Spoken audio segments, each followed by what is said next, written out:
Order. Questions to the Prime Minister. Fiona Bruce.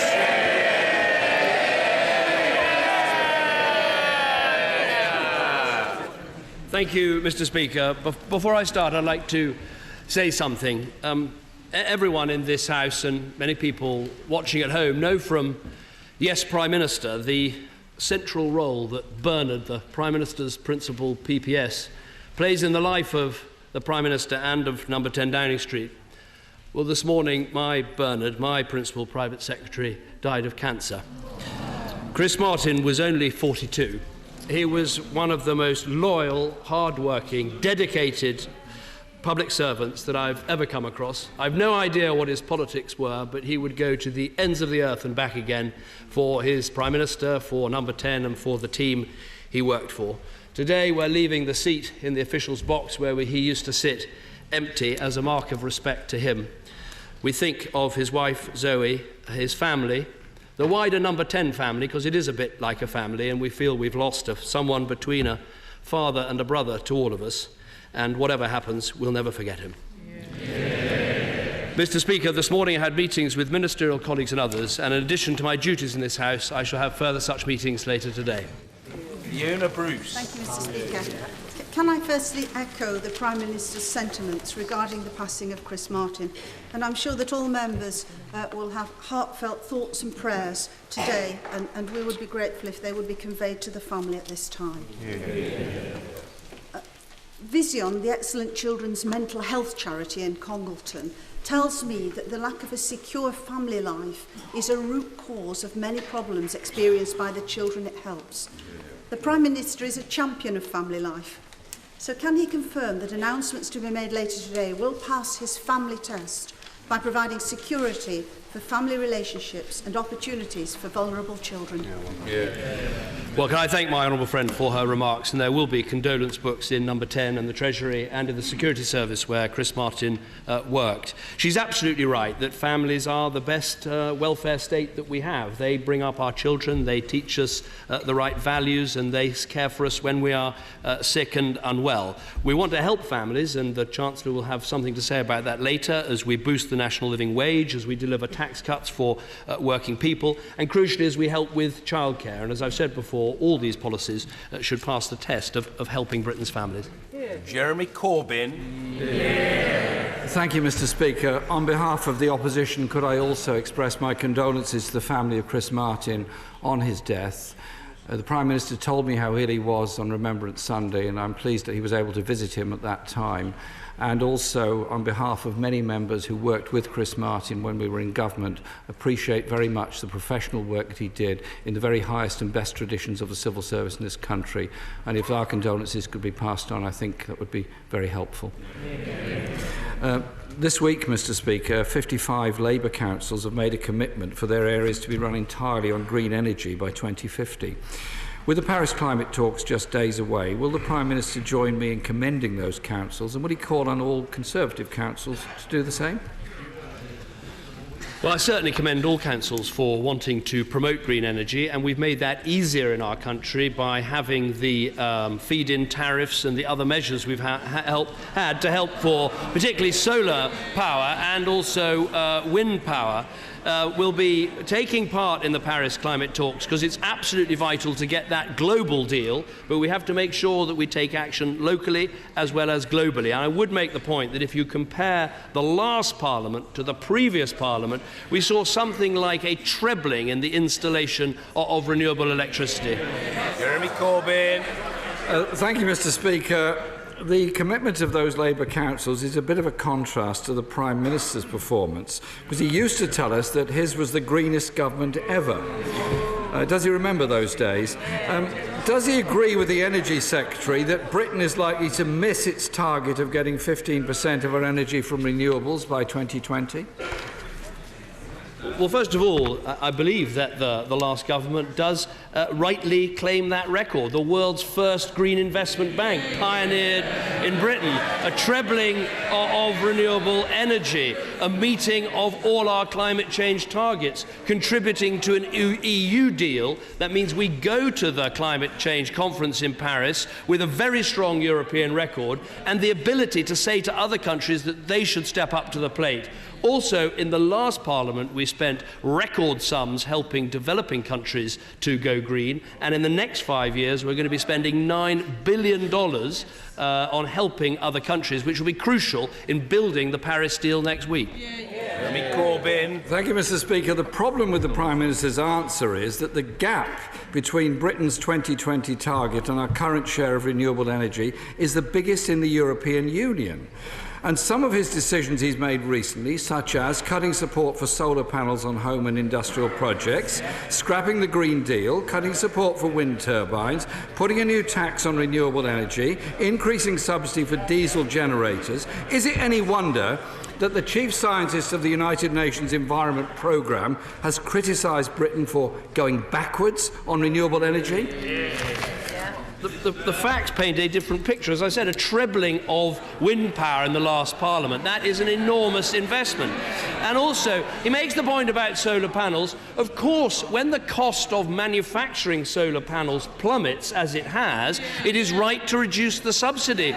If we don't reduce the subsidy, we ask people to pay higher energy bills, something I seem to remember the Labour Party in the last Parliament making rather a lot of. I think if you look at the Secretary of State for Climate Change's speech, you can see the right balance between affordable energy and making sure we meet our green targets. That's what we're committed to. And in addition to that, building the first nuclear power station for decades in our country, something that the Labour Party talked about a lot in government, but we're putting into action now we're in government. Jeremy Corbyn. Mr. Speaker, in the past few weeks, 1,000 jobs have been lost in solar companies in Britain as they've gone bust. And I've got a question from some apprentice solar fitters at Bannister House, a large community energy project. Ziggy, Israel and Jay say that cutting feed-in tariffs means you are stopping solar projects that they need to help our environment and give us jobs. They asked the Prime Minister this: why do you want to throw all this away? We are doubling investment in renewable energy in this Parliament. And as for solar panels, I think I'm right in saying in the last Parliament over 1 million homes were fitted with solar panels. It's right that we go on supporting that industry, but we should do it recognising that the cost of manufacturing solar panels has plummeted. And so therefore the subsidy should be what's necessary to deliver solar power, not what's necessary to pump up the bills of hard-working families. That's not much help to those who are losing their jobs in the solar industry at the present time. However, I'd like to ask the Prime Minister something else. Today is the International Day for the Elimination of Violence Against Women. On average, 2 women a week are killed by a current or former partner, and domestic violence accounts for up to a quarter of all violent crime. Can the Prime Minister please explain why 1/3 of those referred to women's refuges in England are now being turned away? Well, we have put more money into refuges, and the Chancellor will have something to say about funding women's charities in his autumn statement today. Because the fact is, when it comes to rape crisis centres that we protected, or domestic violence centres that we helped to fund, this government has got a good record on helping women and making sure that the crime of domestic violence is properly investigated by the police and prosecuted in our courts. Thank you, Mr. Speaker. The late Denise Marshall, who was Chief Executive of the domestic violence charity Eves, put this very well when she said, "If you're a woman who's experienced some form of violence, I believe you have the right to the very best service and the community owes you an opportunity to recover." In 2012, his government, the Prime Minister's government, signed the Istanbul Convention on Preventing and Combating Violence Against Women and Domestic Violence. This would make women's support services statutory and would have stopped the closure of Eves. Can the Prime Minister please tell the House when he will ratify the Istanbul Convention? Well, we're going one further than that, and in the autumn statement he'll hear in a minute, we're actually going to be putting more money into women's charities, including charities that fight domestic violence, that fight rape, and that make sure we cut out these appalling crimes in our country. In addition to that, we've also done more than any previous government to help in terms of preventing forced marriage and preventing the horrors of FGM that don't just happen in Nigeria and countries in North Africa, they happen here in our country too. I don't think any government before this one has got a stronger record on those grounds. Thank you, Mr. Speaker. I have many constituents in Lewis who come to my surgery desperate to be able to own their own home. Many of them are on a low income, and they recognise that a monthly mortgage payment will be significantly lower than their current monthly rental payments, sometimes by up to 50% lower. So does my right honourable friend share in the excitement of many of my constituents towards the Starter Homes initiative contained in the Housing Bill, which will see affordable housing lower the monthly outgoings of many people in this country? Well, I do share my honourable friend's enthusiasm for that. Clearly there are lots of individual interventions we can make, like Help to Buy, that has basically put buying homes in the reach of many more people by reducing the deposits they need. We can help people to save, which we do with our Help to Buy ISA, so we're contributing every time people make a saving. But the biggest contribution we can make is by building more houses, which we are going to be doing during this Parliament, and crucially by maintaining a strong, secure and stable economy with low interest rates so people can afford to take out a mortgage. Mr. Angus Robertson. Thank you very much, Mr. Speaker. May I begin by associating the Scottish National Party with the condolences of the Prime Minister. Having spoken to him last week, I'm aware of how much of a personal loss it is to him and, of course, to Chris Martin's family and friends. The fatal dangers of unintended consequences and escalation in Syria are clear for everybody to see in these days. All serious observers agree that an air campaign alone will not lead to the ultimate defeat of Daesh on the ground, and that ground forces will be needed. How many troops and from which countries does the Prime Minister have in his plan for Syria? Well, first of all, can I thank the right honourable gentleman for his remarks about Chris Martin, who I know helped all parties in this House when they had inquiries. Let me deal very directly with the Syria issue and the question he asked, because I think this is so crucial.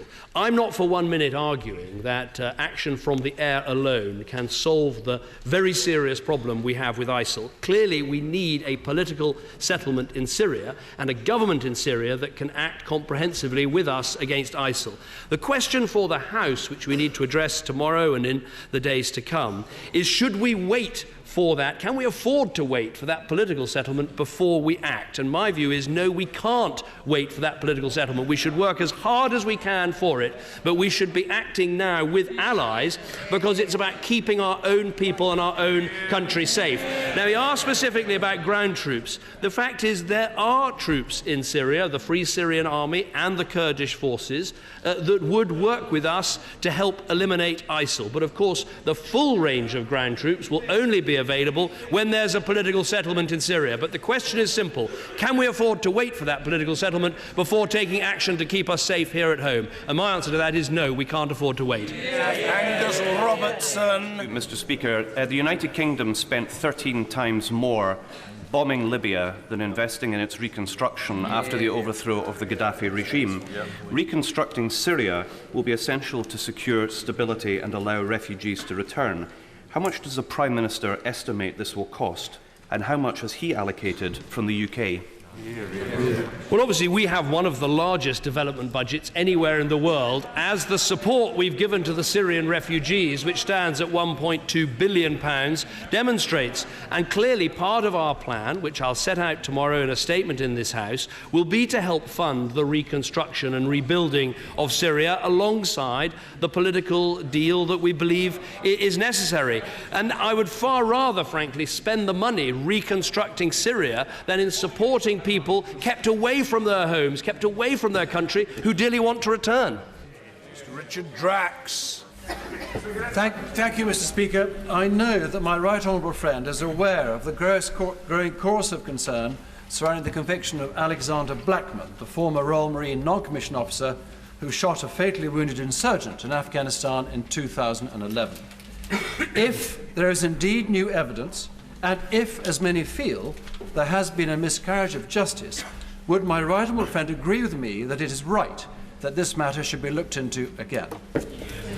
Well, what I'd say very directly to my honourable friend is this is exactly what the Criminal Cases Review Commission exists to look at, where there is or may have been a miscarriage of justice. As he knows, we gave the internal report of the Naval Services to Sergeant Blackman's legal advisers, so there is proper disclosure in this case, and his legal team have said they are looking at the option of applying to the Criminal Cases Review Commission. Let me just say, while we're on this point, that our Royal Marines have a worldwide reputation as one of the world's elite fighting forces. They've made an incredible success, an incredible contribution to our country, and we should pay tribute to them. Margaret Ferrier. Thank you, Mr. Speaker. The government's handling of child sexual abuse inquiries has done little to instil public confidence so far. Last month, the Goddard inquiry announced that they had accidentally and permanently deleted all of the victim testimonies submitted through its website over an 18-day period without anyone from the inquiry ever reading them. These victims deserve justice for their voices to be heard. Can the Prime Minister please tell the House what independent investigation has taken place to establish the cause of the data loss and to establish whether or not there was any criminality behind it? Well, first of all, I'm sure the whole House will welcome the fact that the Goddard inquiry is now up and running, and the best way to get justice to these victims is to make sure we have the full and independent inquiry that we have spoken about. As for the specific issue that she raises, that is a matter for the inquiry. If there's further detail I can give her, I'll certainly write to her. But what matters is this inquiry is now up and running. Mr. Robert Jenrick. Thank you, Mr. Speaker. 3,000 jobs in Newark were lost under Labour. This month we celebrate the creation of the 10,000th new job in Newark since 2010. Does the Prime Minister agree that once again Newark leads the way to a strong economy, high employment, higher wages and lower welfare? Well, I'm delighted to hear that Newark has met this landmark, and it is worth remembering that these 10,000 figures, they are 10,000 people, each with a job, with a livelihood, with a chance to support their families. I well remember visiting my honourable friend's constituency. I can't promise to visit as many times in this Parliament as I did in the last Parliament, but I do recognise that a business we visited called Know How last week announced the creation of over 800 jobs. So as ever, where Newark leads, I'm sure others will follow. Emily Thornberry. Has the Prime Minister ever heard of Shakam Sammy Plummer, Alan Cartwright, Stephen Appleton or Vasso Kako? These are all teenagers who were stabbed to death on the streets of Islington in the last year. Vasso was murdered just 2 days ago. Given the growing culture of drugs, of gangs, of violence in my borough and many other boroughs like it, does the Prime Minister really think that it's in the interests of my constituents for their safety and security to cut the Metropolitan Police? Well, first of all, every life lost in the way that she talks about is, of course, a tragedy, and many of these lives have been lost because of drugs, because of gangs, and because of knife crime. Overall, knife crime has come down over the last few years, which is welcome, but there's still too many people carrying a knife and not recognising that not only is against the law, but it's also an enormous danger to themselves as well as to others. So we'll continue with our tough approach on knife crime, with the work we're doing to disband and break up gangs, and our work to try to deal with the problems of drugs. When it comes to policing, what we've seen in London is actually an increase in neighbourhood policing, and the Metropolitan Police have done a good job at cutting back office costs and putting police on our streets. Steve Double. Thank you, Mr. Speaker. After many years of neglect under Labour, Cornwall is once again seeing investment in our roads, in our railways, in our airport and in our tourism.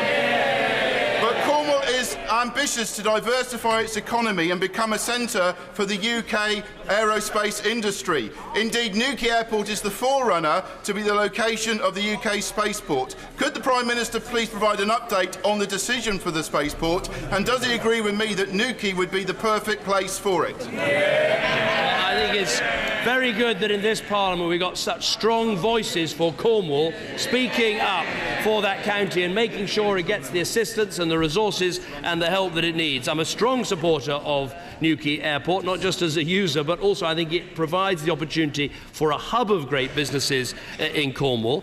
We want to become the European hub for spaceflight, which will help to attract further investment into the UK and create jobs. There are a number of other airports in the running, so I wish them all well, and I can tell him we're aiming to launch the selection process next year. Tulip Siddiq. Thank you, Mr. Speaker. The government and I disagree on much about what constitutes progress on gender equality. But I did agree with the Prime Minister last year when he pledged to change the law to include mothers on marriage certificates. I've heard nothing since. And I wondered if the Prime Minister agreed with me that with the fast approaching birth of my daughter, I'd like to be valued as equally in her life as my husband. Will the Prime Minister take this important symbolic step to ensure that mothers are not written out of history? This is an area where the Honourable Lady and I agree, and my understanding is that proposals for legislation have gone to the relevant committee in government, and she's made a very articulate case for why that bill should be included in the next session. Graham Stewart. Thank you, Mr. Speaker. Will the Prime Minister join with me in commending the French government for facing down terror, continuing with the climate summit in Paris next week? Will he acknowledge the important role of legislators, such as at the Globe Summit on the 4th and 5th of December? And does he agree with me that his personal presence in Paris sends a message out to the world about our continuing commitment to a lasting climate deal? No, I'm grateful for what my honourable friend says. I will certainly be going to Paris to the start of this vital conference to set out what Britain and the European Union will be doing to bring about this deal. As I've said, what we've put on the table in terms of climate finance, nearly $9 billion over the next 5 years, is one of the most generous offers made by any country anywhere in the world.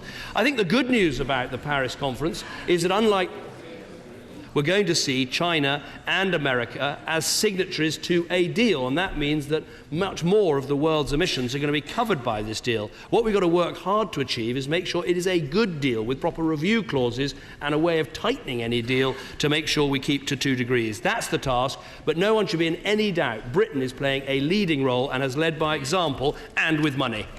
Caroline Flint. Thank you, Mr. Speaker. Mr. Speaker, there will never be a future where we don't need steel, but the government is spending millions of pounds to compensate for the loss of UK steel making. Can I ask the Prime Minister if he will send a clear signal today to those potential investors in our UK steel industry that he'll do whatever it takes to back a sustainable, cutting-edge UK steel industry of future? We want to see more steel used in the UK and across the world stamped with Made in Britain. Well, I completely agree with the Honourable Lady. We want to support our steel business. That's why we're taking action on procurement. And when you look at what we've done through our Royal Navy and what we can do through Railtrack and other organisations, we should back British Steel. We're also going to be exempting heavy energy users like British Steel from the higher electricity charges. But this does go, I have to say to the Honourable Lady, rather to the questions asked by the Leader of the Opposition.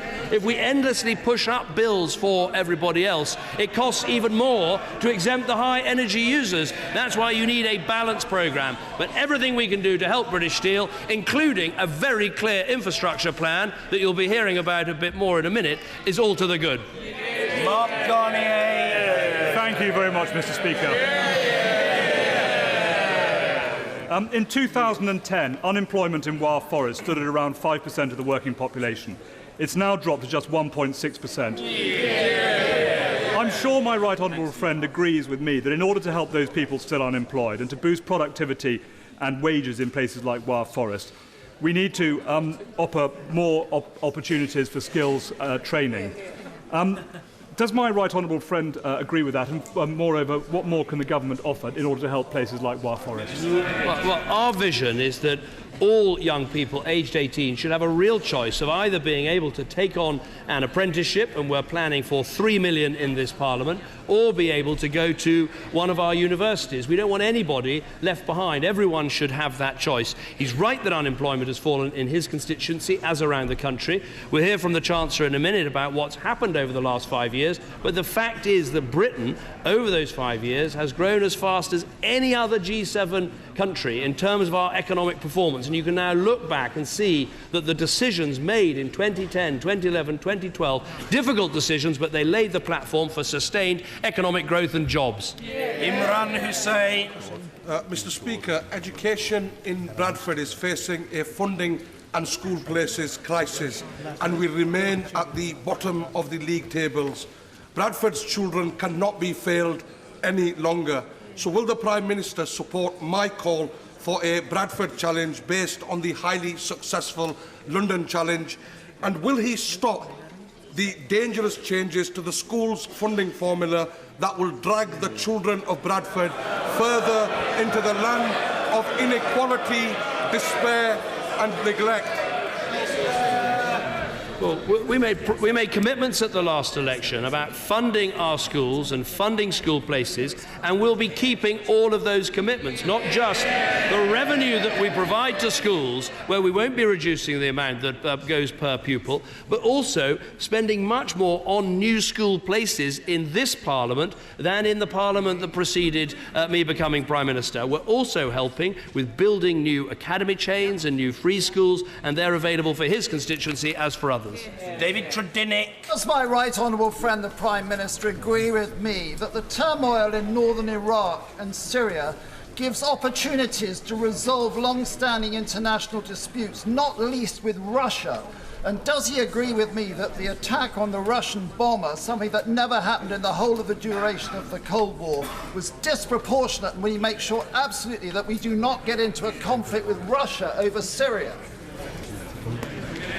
Well, what I'd say to my honourable friend is, look, I think there are opportunities for sensible discussions with Russia about the agenda in Syria, which is about a political transition, so there can be a government that represents all the people of Syria. And I had that conversation with President Putin last week. He mentions the issue about the downed Russian jet. The facts on this are not yet clear, but I think we should respect Turkey's right to protect its airspace, just as we defend our own. But I think it's very important we get to the bottom of exactly what happened.